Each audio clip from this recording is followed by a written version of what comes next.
weather.gov/Norman and follow our weather forecast office on Twitter and Facebook.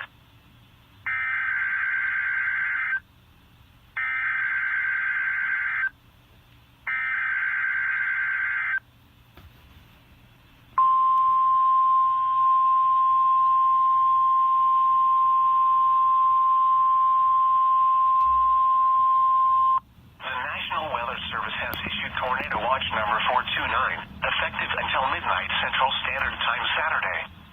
This watch includes the following counties in Oklahoma: Canadian, Cleveland, Grady, Kingfisher, Lincoln, Logan, McLean, Oklahoma, Payne, and Potawatomi.